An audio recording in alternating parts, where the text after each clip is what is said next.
बिस्मिल्लाहिर्रहमानिर्रहीम। अस्सलाम वालेकुम नाज़रीन, पावर शो के साथ मैं हूँ आसमा चौधरी। आज के प्रोग्राम में आपको खुशामदीद कहते हैं। बदलता है रंग आसमां कैसे कैसे, ये जुमला, ये मुहावरा पाकिस्तान की सियासत पे बहुत हद तक फिट नज़र आता है। बात करें सियासत की हो या अदालती मामलात की हो। चीफ जस्टिस उमर अता बंदयाल रुखसत हो गए। काजी फाइज ईसा उनकी जगह उन्होंने ले ली। नए चीफ जस्टिस का ओहदा संभाल लिया। पाकिस्तान के 29वें चीफ जस्टिस वो बन गए। और बड़ी इंटरेस्टिंग सूरत हाल जब हमने देखी ओथ टेकिंग में, उनकी अहलिया उनके साथ मौजूद रही। क्या ये बहुत सारे हलकों को ये मैसेज क्या दिया गया कि उनके खिलाफ जो रेफरेंस आया, अदालत में उनकी पेशियां हुई और आज वही खातून उनके साथ ओथ टेकिंग में मौजूद थी। खैर, बहरहाल विमेन एम्पावरमेंट की बात करते हैं तो इसको एक अच्छे अंदाज में भी देखना चाहिए। लेकिन अगर जो नए चीफ जस्टिस साहब अब अपने ओहदे पे आ गए, उनके हवाले से बहुत सारी अहम बातें की जाती हैं। बड़े असूल पसंद हैं, बड़े दबंग हैं। तो क्या अपने दौर में वो वाकई ही असूल पसंदी के इस तासुर को कायम रख पाएंगे? बहुत सारे अहम और सियासी नौयत के मुकदमात अगर अदालतों में जाते हैं तो काजी फाइज ईसा साहब उस हवाले से क्या इन चीज़ों को अच्छे तरीके से सरअंजाम दे सकेंगे? बहुत सारी अहम तवक्कुआत हैं। अदालती अहम फैसले मुस्तकबिल करीब में आएंगे जो इस वक्त अदालतों में ज़ेर समात है। 90 दिन के इलेक्शन की बात की जाए, नैब तरामीम की बात की जाए या प्रैक्टिस एंड प्रोसीजर एक्ट के बिल के हवाले से बात की जाए तो उस पर क्या होगा, इस पे भी बात करेंगे। और जो कुछ 16 माह में हमने देखा, इक्तदार की पींगे इकट्ठी देखी, सब हमने पीपल्स पार्टी की हुकूमत भी उसमें शामिल थी और इसमें नून लीग वाले भी शामिल थे। लेकिन अब जो तलखियां दोनों के दरमियान आ गई हैं, कल तक भुट्टो साहब को कहा गया उनका अदालती कत्ल है और कल हमने देखा नून लीग की जानिब से ऐसा तासुर आया कि जी जुल्फ़िकार अली भुट्टो के बारे में जो बातें की गई, क्या वो इस जमात को ज़ेब देती हैं या नहीं, और अगले आने वाले चंद दिनों में क्या ये तलखियां बरकरार रहेंगी, इस पर भी हम बात करेंगे। मियां नवाज शरीफ साहब क्या वक्त पे वापस आ सकेंगे पाकिस्तान या नहीं? और आज हमने बड़ा ही दिलचस्प मंजर देखा। राजा रियाज साहब जो कि ऑपोजिशन लीडर रहे, बड़े मज़े उन्होंने लूटे ऑपोजिशन लीडर होने के नाते, और आज वो शामिल हो गए पाकिस्तान मुस्लिम लीग नून का हिस्सा। तो क्या पाकिस्तान की सियासी तारीख जब लिखी जाएगी तो इस तरह के जो खूबसूरत वाक़यात हैं वो आने वाले दिनों में क्या मंजरनामा पेश करेंगे? इसी पे बात मज़ीद करेंगे। अपने मौजूद मेहमानों को वेलकम भी कहते हैं। इस्लामाबाद में हमारे साथ तशरीफ़ रखते हैं जनाब शोएब शाहीन साहब, सीनियर कानूनदान है, मेंबर कोर कमेटी है पाकिस्तान तहरीक इंसाफ से। जावेद अब्बासी साहब हमारे साथ मौजूद होंगे, सीनियर रहनुमाए पाकिस्तान मुस्लिम लीग नून से, रुकन कौमी असम्बली भी रह चुके हैं। सईद हसन मुर्तज़ा साहब हमारे साथ मौजूद होंगे, जनरल सेक्रेटरी हैं पाकिस्तान पीपल्स पार्टी पार्लियामेंटेरियंस के पंजाब से। आपको वेलकम कहते हैं। शोएब शाहीन साहब, आज तो सबसे पहले नए चीफ जस्टिस साहब आ गए, उन्होंने अपने ओहदे का हल्फ भी उठा लिया। बड़ी एक थोड़ी सी चीज़ डिफरेंट लगी, उनके मिसेज उनके साथ ओथ लेने गई और वो वहाँ खड़ी रहीं। तो ये क्या पैगाम था? मुख्तदर हल्कों को पैगाम था या उन सदर साहब को पैगाम था जिन्होंने उनके खिलाफ रेफरेंस भेजा? ये मुझे कुछ जरा डिफरेंट एक चीज़ लगी पाकिस्तान की ओथ टेकिंग सेरेमनी के हवाले से। एक सिंबॉलिक है। पहली बात तो यह है कि ज़ाहिर है बहुत बड़ा एक मनसब है चीफ जस्टिस ऑफ पाकिस्तान का, और उनकी मिसेस का साथ होना, उस खुशी में शरीक होना, ये एक काबिल इज़्ज़त की बात है, उन्होंने साथ खड़ा किया। दूसरी बात, एक पाकिस्तान में आप देखें वुमेन एम्पावरमेंट की बहुत कमी है। एक मैं समझता हूँ कि उन्होंने एक सिंबॉलिक तौर पर ख़वातीन को रिस्पेक्ट देने का एक मैसेज दिया। कहते हैं ना हर कामयाब मर्द के पीछे एक औरत का हाथ होता है, तो ये वो मैसेज। बिलफर्ज अगर यहाँ बुशरा बीबी होती तो फिर क्या इस वक्त तो मीडिया पे भौंचाल आ चुका होता, बहुत कुछ तूफान खड़ा हो जाता। ये उनके वो फैसले करती थी, वो जी डायरी में लिखा हुआ है कि वो उनके खाने का बंदोबस्त वो करती थी, उनके लिए कपड़ों का बंदोबस्त करती थी। वो तो बुरा हो गया, ये अच्छा है। लेकिन मैं कहता हूँ ये गलत बात है कि हमारा मीडिया अगर आज़ाद हो जाए, ट्रू स्पिरिट में अगर फैसले करने लग जाए तो हमारे आधी खराबियाँ तो वैसे ही दूर हो जाएं। लेकिन हमारे यहाँ मुसीबत यह है कि हम तासुब की ऐनक उतारते नहीं हैं। जो अच्छी बात कहीं भी है, देखें फैमिली सेटअप में हमें उस फैमिली सेटअप को मज़ीद स्ट्रॉन्ग करना है, और यही हमारे इस्लाम का तकाजा भी है। आप देखें हुज़ूर नबी अकरम सल्लल्लाहु अलैहि वसल्लम की बेटी जब आती थी, आप तशरीफ़ लाती थी, आप खड़े हो जाते थे उनके लिए। ये है इज़्ज़त और एहतराम हमारी ख़वातीन का। तो मैं समझता हूँ कि अच्छा किया उन्होंने एक पाकिस्तान की एक जो ब्रॉडर प्रोस्पेक्ट में दुनिया में एक मैसेज जाता है कि ख़वातीन के हुकूक नहीं हैं, तो मेरा ख्याल है कि एक वुमेन एम्पावरमेंट की एक मिसाल उन्होंने कायम की। आपको लग रहा है अपना हाउस इन ऑर्डर कर सकेंगे? चले ये तो एक घर वाली बात होगी ना, अपने हाउस को इन ऑर्डर कर सकेंगे? फुल कोर्ट नहीं हुई जब बंदयाल साहब के दौर में, बहुत सारे मामलात उठे। नए चीफ जस्टिस साहब कुछ ऐसा कोई मार्का करेंगे? क्योंकि प्रैक्टिस एंड प्रोसीजर बिल के जो हवाले से हमने देखा फुल कोर्ट आ गई।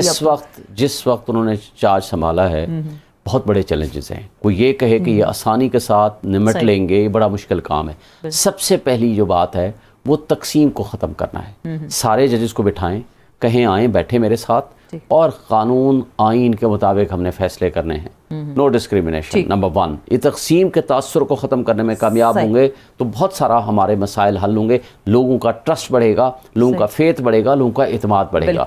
नंबर 2 जो सबसे बड़ी बात है, इस वक्त मुल्क आपका बेआइन हो चुका है, बुनियादी हुकूक मुअत्तल हो चुके हैं, जबरी गुमशुदगियाँ हैं, जिसको एजेंसियाँ उठाती हैं उठा के ले जाती हैं, जिसको पुलिस टार्चर करना चाहती है कर जाती है।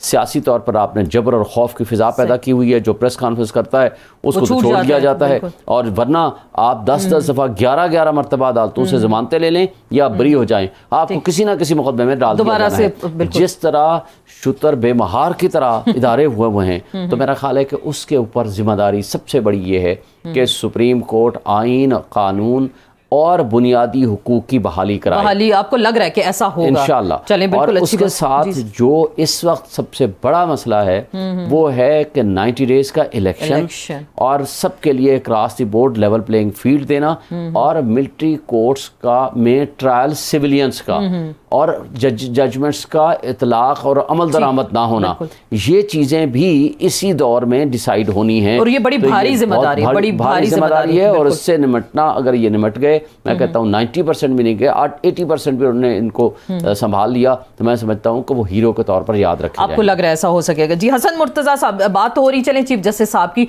लेकिन कुछ जिक्र करते हैं पीपल्स पार्टी और नून लीग के दरमियान जो ताल्लुकात हमने देखे पिछले कुछ अरसे में, लेकिन अभी कुछ तलखियां आ गई। हम कुछ आपको शॉर्ट्स सुनवाते हैं जो भुट्टो साहब के बारे में कहा गया और कल जो हनीफ अब्बासी साहब ने कहा, जरा आप ये सुन लें, फिर मैं आपसे जरा इसका जवाब लूंगी। फॉर्मर प्राइम मिनिस्टर शहीद जुल्फिकार अली भुट्टो का जुडिशल मर्डर आज ही की तारीख को हुआ।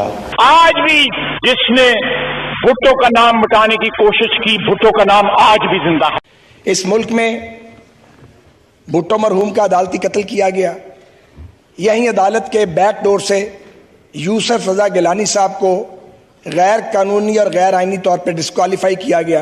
वो एक ही बनेंगे, भुट्टो जिंदा। अभी भुट्टो जिंदा नहीं है, खुदा के लिए भुट्टो मर चुके हैं। जी नाज़रीन, आपने सुना पीपल्स पार्टी और नून लीग के जो अभी कुछ ताल्लुकात के हवाले से अगर हम बात करते हैं, जो ऐसी बातें सामने आ रही हैं, क्या सियासत में मज़खियाँ होने जा रही हैं? जी हसन मुर्तज़ा साहब, क्या कहेंगे इस पे? देखिए, इस पे बहुत शुक्रिया। पहले तो आपने मुझे टाइम दिया और अपने प्रोग्राम में इनवाइट किया, थैंक यू जी। गुजारिश ये है जी कि ये तो अब उनकी सोच है कि हमने तो कभी ना किसी की बीमारी पे उसका मजाक उड़ाया, ना हम उसका हिस्सा बने। हम हमेशा ये बात कहते रहे कि सियासत के अंदर जो वफादारी है या जो बर्दाश्त है, इसका होना बहुत जरूरी है। पाकिस्तान पीपल्स पार्टी कभी भी किसी भी मौके पर ऐसी बात करेगी तो पार्टी के अंदर से एक आवाज उठेगी और अंदर से ही उसको रोकने की कोशिश की जाएगी। हनीफ अब्बासी साहब ने किया, उनकी अपने एक सोचने का अंदाज है, उनका ज़र्फ है, उस पे हम उन्हें क्या कह सकते हैं जी। तो हम तो शदीद अल्फाज में मजम्मत ही कर सकते हैं और कह सकते हैं कि आइंदा भी बेहतरी के लिए अगर हम कुछ चाहते हैं कि ये मुल्क आगे बढ़े तो हमें ये तलखियां जो है कम करने की जरूरत है, अवामी मसाइल पे तवज्जो देने की जरूरत है, इश्यूज की पॉलिटिक्स होनी चाहिए, जातियात की नहीं होनी चाहिए।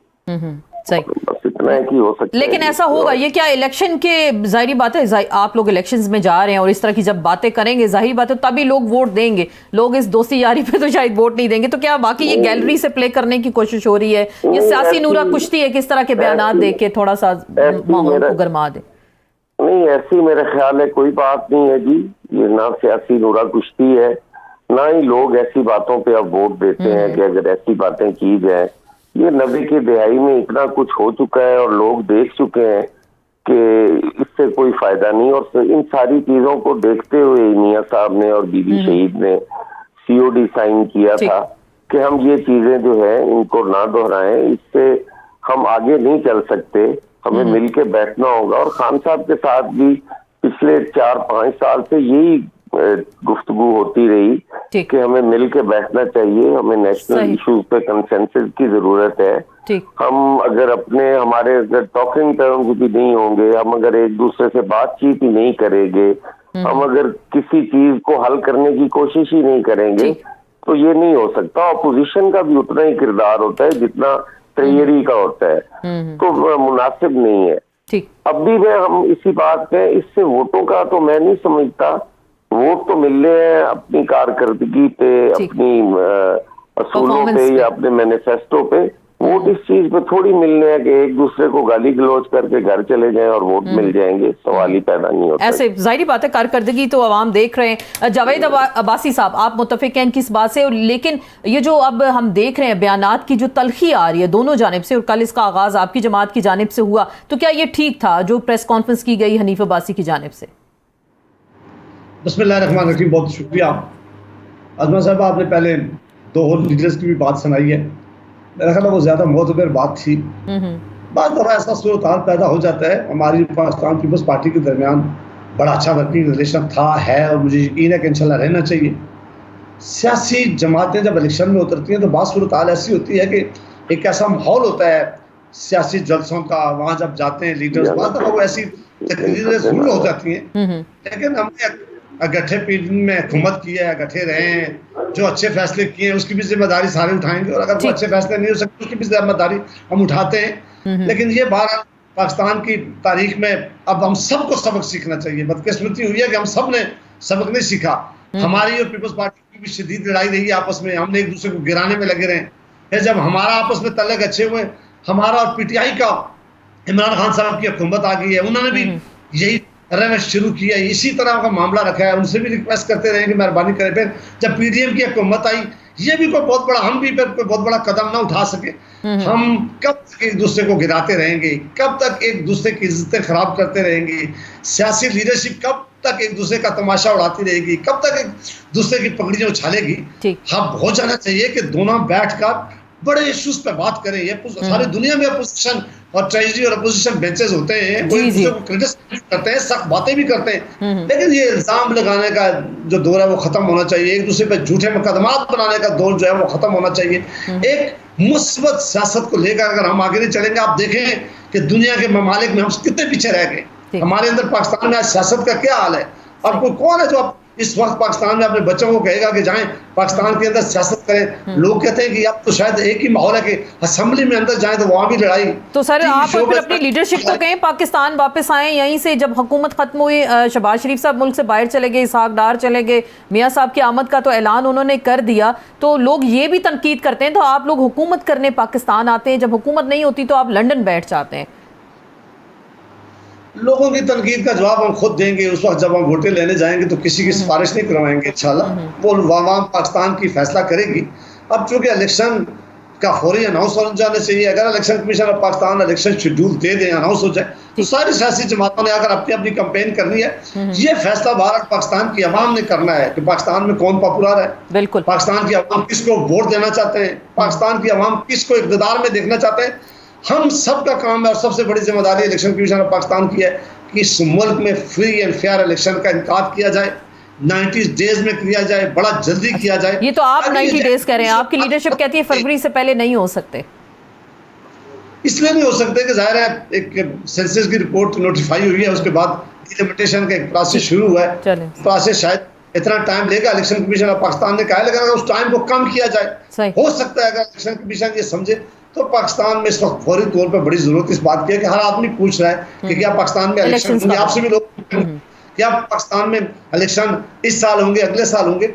ये केयर टेकर गवर्नमेंट एक खास टाइम के लिए आती है, ये ज्यादा अरसा इसका रहना ठीक नहीं होता किसी के लिए भी। इनका एक टेन्योर टाइम है, उस टाइम फ्रेम में इनको इक़्तिदार दूसरी जो मुख्तलिफ हुकूमत है उसके हवाले करके जाना चाहिए, ताकि वो पाकिस्तान और पाकिस्तान की चलिए बिल्कुल पाकिस्तान एक सही ट्रैक पे चल जाए। बिल्कुल मैं इसी पॉइंट को मजीद आगे बढ़ाती हूँ। शेख शाहीन साहब बातें तो बड़ी अच्छी कर रहे हैं जावेद अब्बासी साहब, लेकिन उनकी लीडरशिप, राना सनाउल्लाह साहब कहते हैं जी फरवरी से पहले हो नहीं सकते इलेक्शंस। अगर फेयर एंड फ्री इलेक्शंस की बात है, इलेक्शन कमीशन अनाउंस क्यों नहीं अभी तक कर रहा है, इलेक्शन की डेट क्यों नहीं दे रहा? कि अगर मुस्लिम लीग नून को ये यकीन होता कि वो इलेक्शन जीत सकते हैं, या पीडीएम की सारी जमातों को, ये on the expiry of the term 60 दिन में ये इलेक्शन कराते। बिल्कुल, इन्होंने 60 दिन की बजाय पहले असेंबली डिसॉल्व की, 90 दिन का ऑप्शन अवेल किया। दूसरा ये किया कि जाते जाते 4 दिन पहले 9 को असेंबली डिसॉल्व कर रहे हैं और 5 को सीसीआई की मीटिंग करके, और वो भी अनकॉन्स्टिट्यूशनल कंपोजिशन थी उसकी, 2 अनइलेक्टेड लोग बैठे हुए थे। मुझे बताएं 17 करोड़ आबादी 2 सूबों की है जिसमें पंजाब और केपी, क्या उनके फैसले अनइलेक्टेड लोग कर सकते हैं? ये आइन की रूह के खिलाफ है। और फिर इसके जरिए इलेक्शन का इल्तवा करा के ये चले गए हैं। और अफसोस से कहना पड़ता है, आप पीपल्स पार्टी कह रही है 90 डेज में करा लें, अच्छी बात है, लेकिन मेरा ख्याल है अब वो भी 90 डेज से पीछे हट गए हैं। लेकिन ये काबिल अफसोस बात है कि ये नहीं होना चाहिए था, इलेक्शन को अपने वक्त पे होना चाहिए था। इनकी पूरी लीडरशिप पूरे 6 महीने कहती रही कि हम सीसीआई ये पिछले सेंसस पे कराएंगे, क्योंकि अगर नया हमने मर्दमशुमारी नोटिफिकेशन, इलेक्शन इल्तवा का शिकार हो जाएगा। लेकिन ये सारी चीज़ें एक तरफ, ये जो आज नूरा कुश्ती शुरू की है ये काबिल अफसोस है।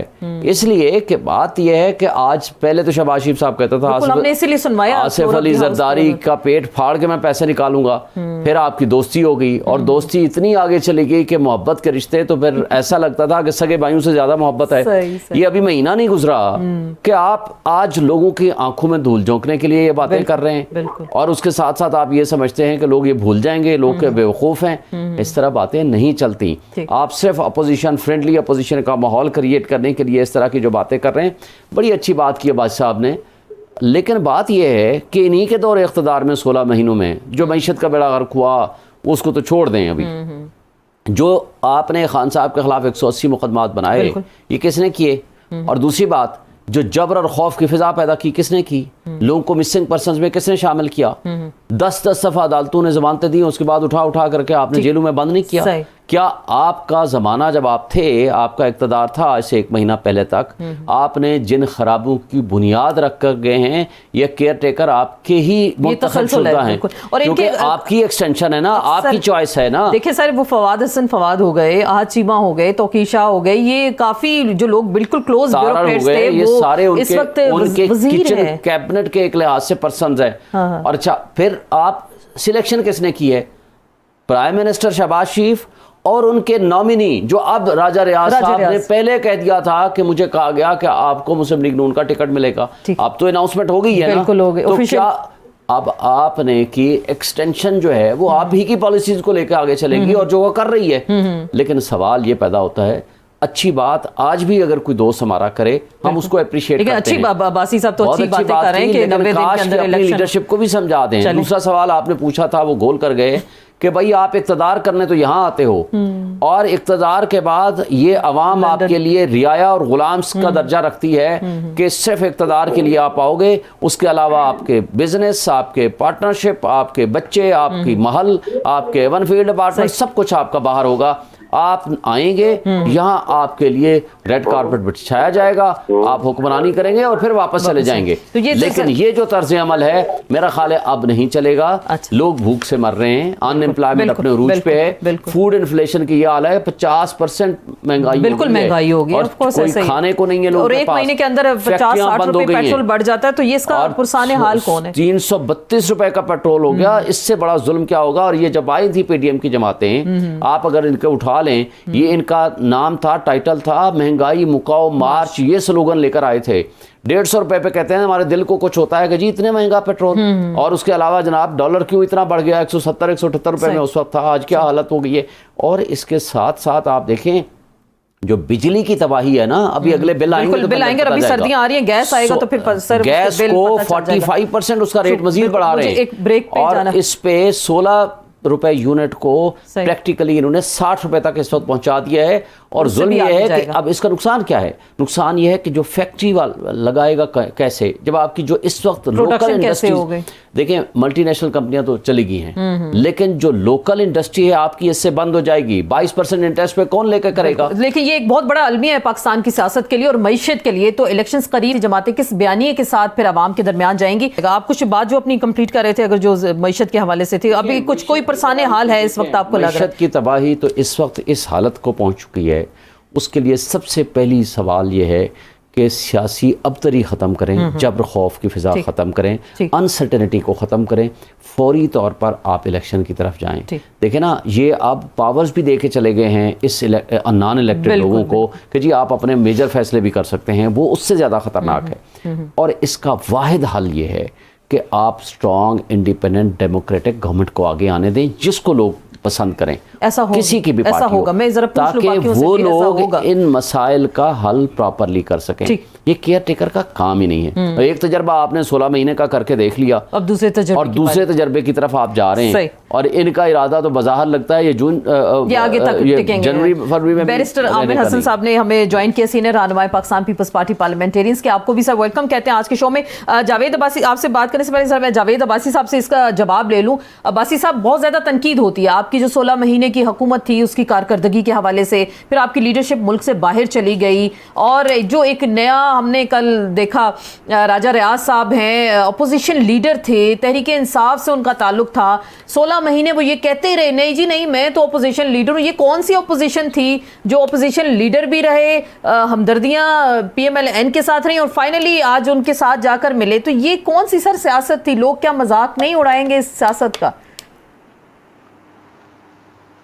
आपने बहुत से सवालों को फिर आपने इसके अंदर खुद भी एक जवाब दे दिया। देखें, राजा रियाज साहब के बारे में मुझसे पूछने की जरूरत नहीं है। अगर ये मेहरबानी करें तो राजा रियाज साहब अपने बारे में। सर अब आपकी पार्टी का हिस्सा है ना, इसलिए मैं आपसे पूछ रही हूँ।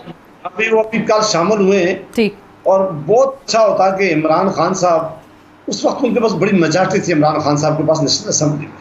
काश इमरान खान साहब उस वक्त असेंबली में बैठे रहते।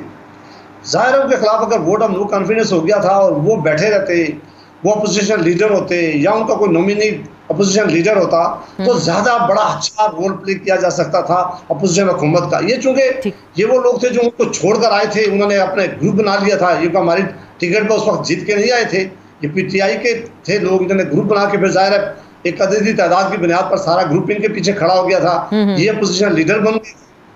उसके बाद हर आदमी को पाकिस्तान में ये इख्तियार हासिल है कि वो सियासत किस जमात के अंदर जाके करना चाहते हैं। वो कभी पाकिस्तान पीपल्स पार्टी में भी रहे, फिर वो तहरीक इंसाफ में हमारी जमात में आके, तो हम तो उन पर बंदी नहीं लगा सकते। वो उन्होंने फैसला किया कि मैं इस जमात में आऊँगा, उस जमात के अंदर। इस बात का मैं अभी आप एक बात जो बड़ा अच्छा कह रही थी, शुएब शाहीन साहब ने भी उस पर रोशनी डाली है कि जिस वक्त पाकिस्तान के जो बड़े मसाइल हैं उनका हल बड़ा ज़रूरी है। ये जो महंगाई है, ये बहुत बहुत अलमिया है, और इसमें हम सब का कहीं ना कहीं रोल है। जितनी भी जमातें आज तक इक़्तिदार में आई हैं, वो सारी जमातें जो है अपने ज़िम्मा नहीं उठा सकती, वो जरूर कहीं ना कहीं उनकी जिम्मेदारी उठानी पड़ेगी। कि पाकिस्तान में क्या हुआ है कि पाकिस्तान के इर्द गिर्द के जो ममालिक हैं वो तरक्की करके कहाँ पहुँच गए, और हम हर रोज कहाँ से कहाँ पहुँच गए। कितने बुरे हालात है इस वक्त माशी, कितने मुश्किल हालात में पाकिस्तान के लोग हैं।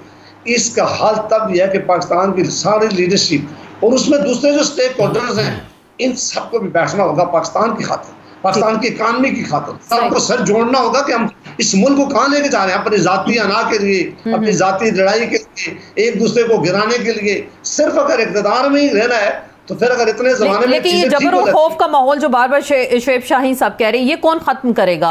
लोगों को फ्री ट्रायल जो देखें, पाकिस्तान का आइन कहता है, आर्टिकल 10A आपको कहता है कि आपको हर तरह की आज़ादी होगी, आपके अगर ऊपर कोई मुकदमात हैं उस हवाले से भी। और एक बड़ी जो क़यादत है इस वक्त PTI की मैं अगर बात करूँ, वो जेलों के अंदर हैं। तो ये खौफ का माहौल कैसे ये हटेगा? परवेज़ अलाई की बात कर लें, आए रोज़ उनको आज मेरे ख्याल से 12वीं बार उनको शायद गिरफ्तार कर लिया गया। तो ये माहौल कैसे ठीक होगा? फिर आप कैसे एक टेबल पे सब बैठेंगे सर?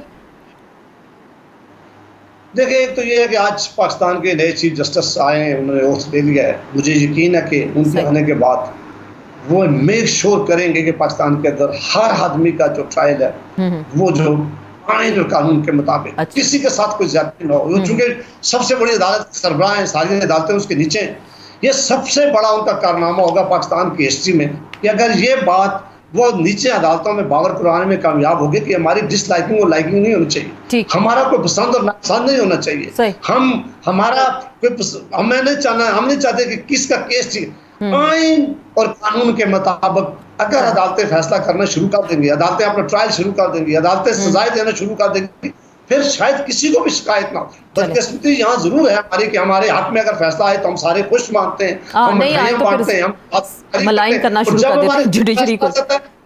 उन्हीं जजेस साहिबान के बारे में सख्त राय कायम कर लेते हैं कि हम ये सीखते ही नहीं। हम चाहते हैं, मैं चाहता हूँ कि मेरी मर्जी का फैसला आ जाए, फिर शहीन साहब कहेंगे कि मेरी मर्जी का आ जाए। ये एटीट्यूड भी बदला, लेकिन आईन और कानून के मुताबिक होना चाहिए ना सर, फेयरनेस होनी चाहिए और वो नजर भी आनी चाहिए। बैरिस्टर आमिर हसन साहब, आपको जी ये कॉन्स्टिट्यूशन राइट देता है कि हर एक के लिए फ्री ट्रायल जो है उसके लिए बिल्कुल होना चाहिए, जैसे आइन हमारा कहता है। बैरिस्टर साहब, आपको वेलकम भी कहते हैं डिस्कशन में।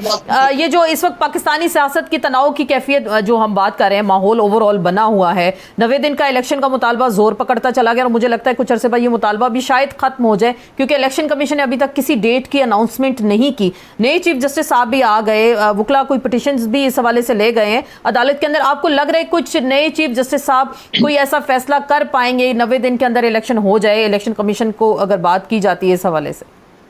बहुत शुक्रिया। हमारी कोई भी तवक्कुआत इस हवाले से कि इलेक्शन कब होंगे और आईनी मुद्दत के अंदर होने चाहिए, जो कि आईनी तकाजा है, हमारी कोई तवक्को आने वाले चीफ जस्टिस के ऊपर नहीं है। ना तो हम रखना चाहते हैं, ना उन्हें पोलिटिसाइज करना चाहते हैं। पहले भी यही प्रॉब्लम रहा है कि हम हर उस इदारे से जिससे तवक्को वाबस्ता करनी चाहिए उससे हटा के उस इदारे से तवक्को वाबस्ता करते हैं जिसका काम नहीं है। हमारी तवक्को इलेक्शन कमीशन ऑफ पाकिस्तान से है कि वो 90 दिन के अंदर इलेक्शन करवाएंगे, ये उसकी जिम्मेदारी।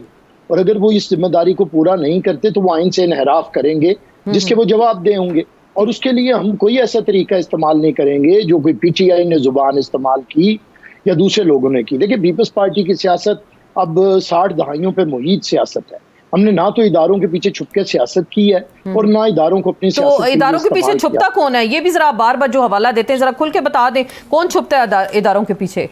देखिए, जो कभी IGI बना के हमीद गुल के जरिए आता है, जो कभी शुजा पाशा और जनरल फैज के जरिए आता है, जो कभी जनरल इफ्तिखार के पीछे छुपता है, नसीम हसन शाह के पीछे छुपता है, अच्छा। कोई फिर बंदियाल के पीछे छुपता है, कोसे के पीछे छुपता है, साकिब निज़ार के पीछे छुपता है, कोई कभी बाजवे के पीछे छुपता है, कोई कभी कि तो ये अब तो एक लंबी जनरल ज़िया के पीछे छुपता है। ये तो एक तारीख है।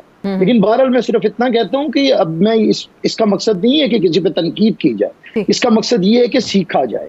हर सियासी जमात को सीखना पड़ेगा और आगे जाना पड़ेगा।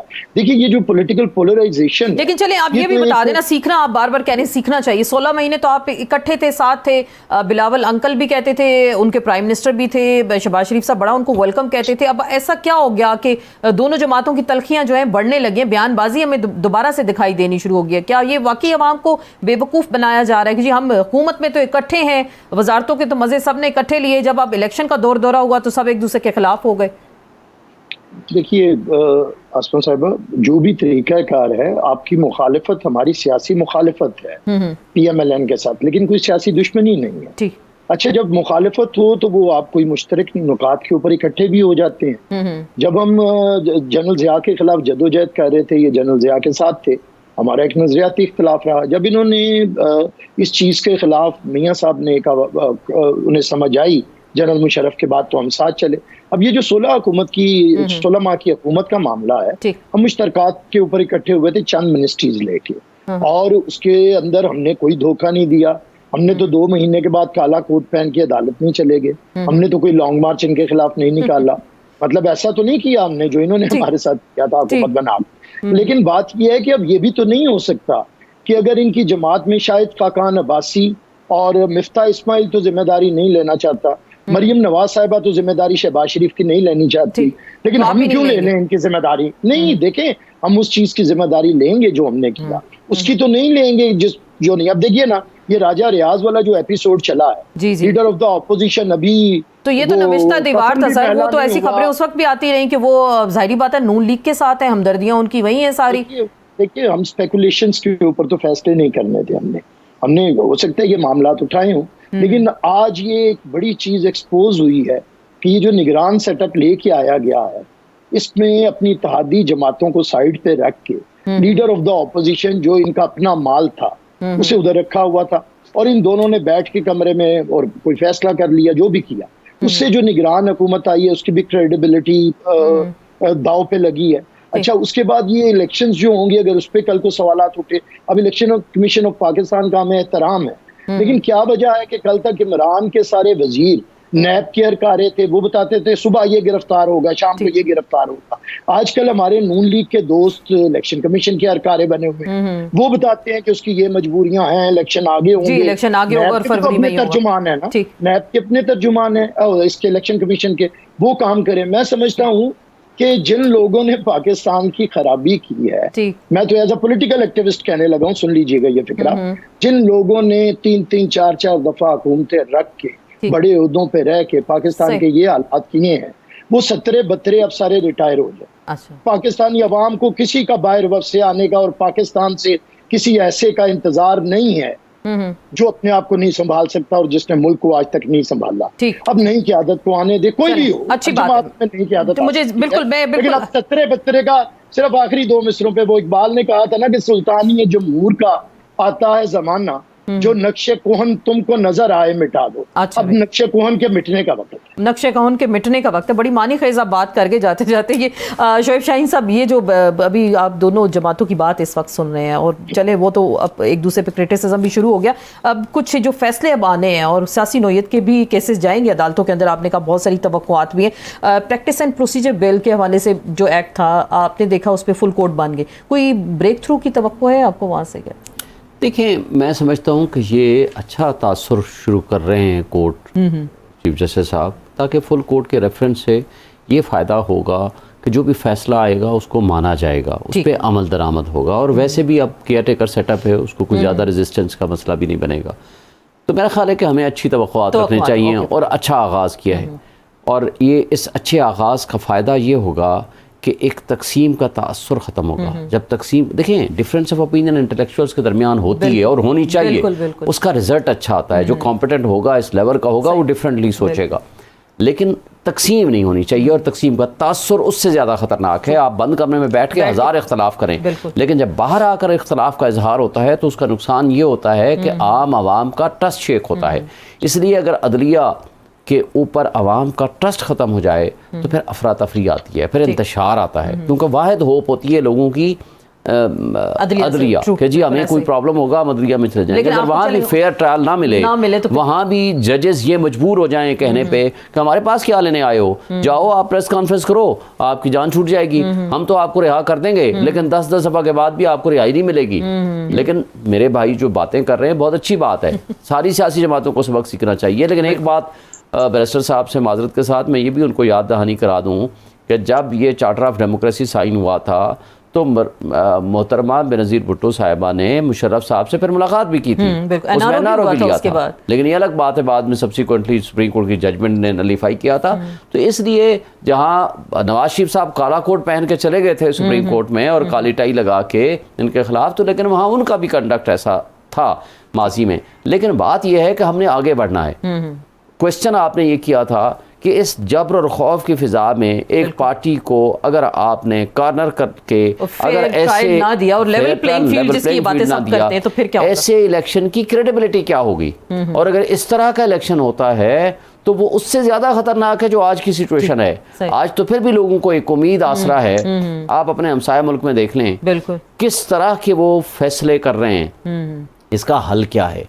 हल ये है कि जब तक लोगों को अपने फैसले नहीं करने देंगे, जब तक मकबूलियत को कबूलियत की स्टैंप की ज़रूरत ना पड़े, जो जिसको लोग वोट दें वो आए। लेकिन ऐसा होगा? आपको लग रहा है ऐसा होगा?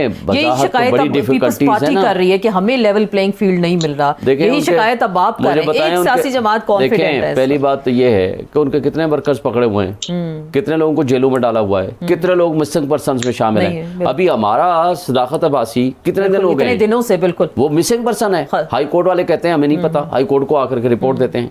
आपको पता है अली नवाज अवान का सगा भाई उठा के ले गए 1.5 महीने बाद हमारे आईएट में ही। वो यहाँ नौकरी भी नहीं करता था, अपनी वालदा को मिलने आया, बच्चियों के साथ उनको उठा लिया गया, बच्चियां बाद में छोड़ दी और कुछ 1.5 महीने बाद वापस आते हैं। तो कहाँ थे? कोई पुलिस को नहीं पता, आपके मीडिया के लोगों को। आज इमरान रियाज किधर है? बिल्कुल अच्छा, को नहीं फिर पता। उसको चलो ये तो एक साथ प्राइम मिनिस्टर साहब कहते हैं कि रियासत को भी शायद नहीं पता, वो तो बड़े लायल में, उन्होंने कौन सा, अच्छा शहजाद अकबर के भाई को उठा लिया, उसके लिए जब हम हाई कोर्ट में कई दफा गए तो उन्होंने कहा जी रियासत को पता ही नहीं है। तो बात यह है कि पीपल्स पार्टी के कितने लोग गिरफ्तार हैं। हलीम आदिल शेख जो हमारा सदर है उधर का, अभी तक वो गिरफ्तार है। एक बेल जमानत करा के बाहर निकला, अभी हाई कोर्ट के हाथे से उसको गिरफ्तार कर लिया और बाहर नहीं आने दे रहे। फिर आप सब भी प्रेस कॉन्फ्रेंस कर लें ताकि जान तो छूट जाए ना इस जबर और सख्ती के माहौल से। बात यह है कि प्रेस कॉन्फ्रेंसेस क्या कौम और आवाम से प्रेस कॉन्फ्रेंसेस कराएंगे? जिसको लोग चाहते हैं उनको आने दें, पॉलिटिकल एक्टिविटी को बरकरार रहने दें, आप चीजों को ठीक होने की तरफ लेके जाएं। $1 बिलियन के पीछे हम जलील हो रहे हैं। आज अशराफिया की जो अयाशियां हैं यूएनडीपी की रिपोर्ट के मुताबिक 17.5 से $18 बिलियन सालाना मुफ्त बरात लेती है हमारा हुक्मरान तबका। आपकी जजेस, जर्नैल, आपके मिलिट्री ब्यूरोक्रेसी, आपकी सिविल ब्यूरोक्रेसी जिसमें बिजली है, पेट्रोल है, गाड़ियां हैं, नफरी है, ये सारी अयाशियां हैं। एक $18 बिलियन, चलो आप इस तरह करो 130 कम कर लो, आपके सारे ये मसाइल हल हो जाएंगे। लेकिन आपने करने की बजाय आप पिछले दिनों चेयरमैन सेनेट का वो जो बिल पास हुआ था और सेनेटर्स की अयाशियों के बिल पास हुए थे, अगर ये हमारी शहनशाहाना तर्ज अमल जिंदगी रहती है, आम आदमी भूख से मर रहा है, फिर क्या होगा? लेकिन हमारी तरजीहात कुछ और है। कुछ कहना चाह रहे थे बैरिस्टर आमिर साहब, अभी कुछ देर पहले जो भी यहाँ पे बात हो रही थी, खौफ का माहौल है, जबर का माहौल है, इस हवाले से। जी देखिए, एक तो पहले मैं ये बात कर दूं चले इसी पे कि ये जो खौफ का और जबर का माहौल है क्यों है। किसी जो शुएब शाहीन साहब मेरे ख्याल से दिन में रोज आके नुमाइंदगी करते हैं पीपल्स पार्टी की, हालांकि ये उनके कोई बाकायदा पार्टी के मेंबर नहीं थे, ये तो लॉयर्स कम्युनिटी से थे। कोई ने कुछ नहीं कह रहा, बाकी भी लोग आते हैं। अब जिसने रियासत के खिलाफ हमला आवर जो 9 मई को जो हुआ है, कभी तो ये कहते थे हमारे वर्कर नहीं है, आजकल ये उनकी मजलूमियत में कहते हैं कि वो हमारे वर्कर हैं। तो बात पहले ये फैसला कर ले कि हमला पीटीआई ने करवाया था या किसी और ने करवाया था, क्योंकि गिरफ्तार होने वाले तो सारों की तो अब वीडियोस हैं और सबूत हैं सबके। तो मैं समझता हूं कि जबर का माहौल उनके खिलाफ है जिन्होंने रियासत के, हमारी रेड लाइन कभी कोई फर्द नहीं होता। हमारा बानी चेयरमैन भी हो तो उसे लहू लुहान कर दिया जाए तो वो सुप्रीम कोर्ट में खड़े होकर यही कहता है कि मेरा खून नौजवानों के चेहरों पर स्याही बन के उभरेगा। हमारी खातून रहनुमा पाकिस्तान और आलम इस्लाम की पहली मुंतखब वजीर खातून वजीर आजम को शहीद कर दिया जाए तो हम जलाते नहीं, आग नहीं लगाते, रियासत पे हमला आवर नहीं होते। तो ये तो आपने फैसला करना है, सियासत करनी है या दहशतगर्दी करनी है, तो ये अब आपको स्टेट के इदारों के सामने जवाबदेह होना पड़ेगा। अब आ जाए दूसरी तरफ, इन्होंने एकदम लोग बातें कर देते हैं जी मुलाकात कर ली, क्या बीबीसी ने मुलाकात कर की अगर मुशर्रफ से, तो हमने हासिल क्या किया? हम मुल्क में वापस आए, किस लिए आए? जान देने के लिए आए। तो बात यह है कि अब मुलाकात इसलिए नहीं की थी कि हमने कोई रिलीफ लेना था। हम ये नहीं कह रहे थे कि मुशर्रफ को एक्सटेंशन दे दें, हम तो उसकी एक्सटेंशन खत्म कर रहे थे, हम तो उसे ऐवान सदर से निकाल रहे थे, हम तो उसके खिलाफ इंतखाबी मुहिम चला रहे थे। लेकिन हम आए, हमारी वजह से मियां नवाज शरीफ वापस आए, मुल्क के अंदर सियासत वापस आई, मुल्क के अंदर ये मुकला की तहरीक कामयाब हुई, जिसकी बदौलत हमने आके जजेस को बहाल किया। नहीं तो जजेस तो बेहाल। सर वो भी चले, वो एक वो लंबी डिबेट है, वो उस वक्त प्रेशर भी आ गया था, उस वक्त आर्मी चीफ गुजरांवाला पे काफिले को रोक लिया गया, फोन आ गया एतजाज एहसन साहब को, ये बहुत कुछ हुआ था उस वक्त। हम जरा नहीं, हमने बहाल करने पे रोका था, पब्लिक प्रेशर, हमने जुलूस को उधर रोका था कि हम बहाल कर रहे हैं। सर पब्लिक प्रेशर पे बहाल किया था। नहीं, पब्लिक चले प्रेशर तो बना दिया, चले ठीक है, हो गया। मैं जरा आगे चलूं, मेरे पास वक्त की कमी है, थोड़ा सा मुझे आगे जाना है। जावेद साहब के पास बिल्कुल जरूर आपको हो जाएगी। सिर्फ एक फिक्रा, जी देखिए, तारीख का ये है कि हमने उनसे बहाली का वादा कर लिया था, उसके बावजूद जुलूस निकाल के कोई क्रेडिट लेना चाह रहा था, हमने उन्हें क्रेडिट दे दिया। आपने उनको क्रेडिट डिस्क्रेडिट कर दिया। चले जावेद अब्बासी साहब, सर ये 2-3 चीजें आ गई। एक तो आपके हवाले से बहुत सारी शिकायत जो पीपल्स पार्टी को भी हैं शायद, और पीटीआई को, और ओवरऑल ये तासुर है कि शायद आप लोग निगरान काबीना पर असरअंदाज हो रहे हैं, और नून लीग बड़ी कॉन्फिडेंट है इस हवाले से कि नवाज शरीफ साहब भी वापस आएंगे, फकीदुल मिसाल इस्तकबाल होगा, वो अगर कॉन्विक्टेड थे जी 5 साल वो नाअहली खत्म होगी, बहुत सारे बड़े बड़े प्लान्स हैं इस हवाले से। तो वाकई आप लोग इस वक्त असरअंदाज हो रहे हैं, निगरान काबीना हो या बाकी मामला हो? देखिए जी, आइन की ये पूछना है कि आइन पाकिस्तान ये बात करता है कि जब भी असेंबली की अपनी मुद्दत पूरी होगी तो लीडर ऑफ द हाउस और लीडर ऑफ द अपोजिशन बैठकर ये फैसला करेंगे। और जब हम ये फैसला कर रहे थे तो तमाम सियासी जमातें जो आज, सर वो लीडर ऑफ द अपोजिशन अगर आपके साथ दोबारा मिल जाए लीडर ऑफ द हाउस के साथ, तो फिर वो उस फैसले की क्या क्रेडिबिलिटी रही? तो मेरे और आपको तो नहीं बिठाया जा सकता था। मैंने उस वक्त उसी को बिठाया जा सकता था जो उस वक्त स्पीकर ने उसे नोटिफाई किया हुआ था। ये नोटिफाई को हमने नहीं किया था ना, स्पीकर ने ग्रुप बना था, स्पीकर के पास एप्लीकेशन गई है, उसने नोटिफाई किया। ये प्रोसीजर होता है हाउसेज का, और मेहरबानी करके वो उसका प्रोसीजर है उसको आप देख लेती तो आपको। सर ये भी सियासत का हुस्न ही, फिर चले इसे कहने के नहीं, मैं नहीं कहता कि वो ठीक है गलत है, मैं कहता हूँ कि अगर एक बड़ी जमात निकल गई असेंबली के बाद तो फिर जो छोटा ग्रुप रह गया था उन्हीं में से किसी ने अपोजिशन लीडर होना था। मुस्लिम लीग नून का तो अपोजिशन लीडर नहीं बन सकता था, ना पीपल्स पार्टी का अपोजिशन लीडर बन सकता था, वो हुकूमत में हमारे साथ शामिल थे। तो जाहिर है कि आइन की ये पोजीशन थी कि इन्होंने बैठ कर फैसला करना था। हमने सारी सियासी जमातें जो उस वक्त हमारे साथ थी उनसे मेरा ख्याल है कि बोर्ड थी, सबने मिलकर फैसला किया है। एक नया सेटअप आया है, उस वक्त किसी ने बात नहीं की, सबने मिठाइयां तकसीम की, सबने कहा बड़ा अच्छा। अब जो वक्त गुजर गया है तो उसमें कहें हाँ, अगर पीटीआई या कोई और जमात समझी है कि कोई ऐसा वजीर है जो समझते हैं कि मुस्लिम लीग का हिस्सा है या मुस्लिम लीग को सपोर्ट कर रहा है, मेहरबानी करके उसके पास। सर वो जो आपके करीबी ब्यूरोक्रेट्स थे, आपकी गवर्नमेंट का हिस्सा रहे हर हाल में और उन पे नैब के केसेस भी रहे, वो इस वक्त वजीर हैं, इस वक्त इस कैबिनेट के अंदर गुजरा है वो। मैं कहता हूँ आसमा साहिबा, मैं आपकी बात मान लेता हूँ, लेकिन ये हमने तो नहीं बनाए, केयर टेकर प्राइम मिनिस्टर ने बनाए।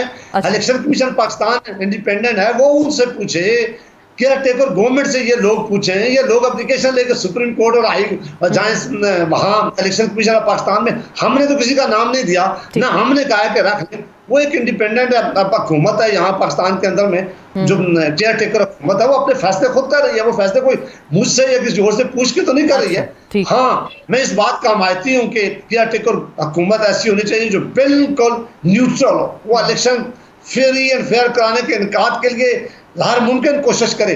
लेकिन ये तजर्बा भी बदकिस्मती से केयर टेकर वाला भी नाकाम हो गया है। इसको रिविजिट करना चाहिए, इसको दोबारा एक दफा इस पर असेंबली में आना चाहिए कि क्या केयर टेकर हुकूमतें बनानी भी चाहिए कि नहीं बनानी चाहिए। कई दुनिया में ऐसा नहीं होता। क्या इनके बनाने से इलेक्शन फ्री एंड फेयर होंगे? मुझे तो लगता है कि जब केयर टेकर हुकूमतें आ जाती हैं तो वो इलेक्शन के बजाय ये कहती है कि किस तरह ये लंबा हो जाए तो हम ज्यादा देर ठहर जाए। तो आपको लग रहा है ये जो तासुर है इस वक्त ऐसा होगा? क्या ऐसा होगा? ये लंबाई खिंचेगा ये सिस्टम, ये सेटअप? जो गैर आईनी बैठे हुए हैं ना पंजाब और केपी में, जो गैर आईनी बैठे हैं, और उसमें इनका किरदार है कि इन्होंने लंबा किया, इलेक्शन कराने नहीं दिए, सुप्रीम कोर्ट ने कहा इलेक्शन कराएं, इन्होंने फंड्स नहीं दिए, इन्होंने नफरी नहीं दी, इन्होंने इनकार कर दिया, सुप्रीम कोर्ट की जजमेंट का मजाक उड़ाया। ये सारा कुछ इनके खाते में जाता है ना। पीडीएम की जमातें अगर उस वक्त आइन पे अमल दरामद कर लेती, सुप्रीम कोर्ट के फैसलों पे अमल दरामद कर लेती, 90 दिन में अगर इलेक्शन हो जाता तो आज भी ये तजर्बा ना होता। और आज भी तो ये इलेक्शन कमीशन, आज भी देखें, आपने नहीं होने दिए ना इलेक्शंस, आपने फंड्स नहीं दिए, आपने कहा कि हम नहीं कराते इलेक्शन।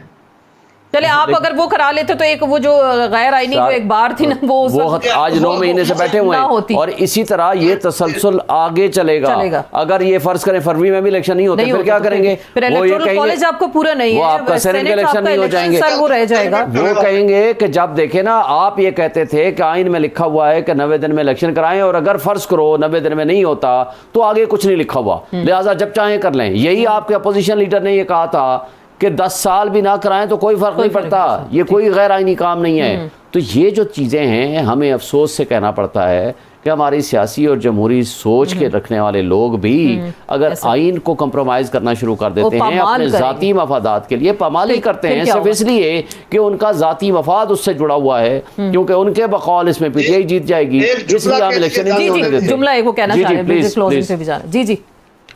मैं पूरी तरह बिल्कुल इस बात से इत्तेफाक करता हूँ शोएब शाहीन साहब से कि उस वक्त भी यही मामला था कि 90 डेज में इलेक्शन होना चाहिए। और उन दो जो हुकूमतें केयर टेकर बैठी हैं, उनके फ्यूचर का भी नहीं पता कि क्या उनको किस तरह वो वैलिडेट हुकूमत कर रही है। ये बिल्कुल ठीक है कि इलेक्शन हर सूरत किसी जमात की चॉइस होनी चाहिए, टाइम पे होने चाहिए। मैं आखिरी बात करूंगी, ये मियां नवाज शरीफ साहब आ रहे हैं, शोएब शाहीन साहब आप जरा इस पे कॉमेंट करेंगे? क्या आएंगे तो जेल जाएंगे? वो तो बड़ी भरपूर इस्तकबाल की तैयारियां हो रही हैं।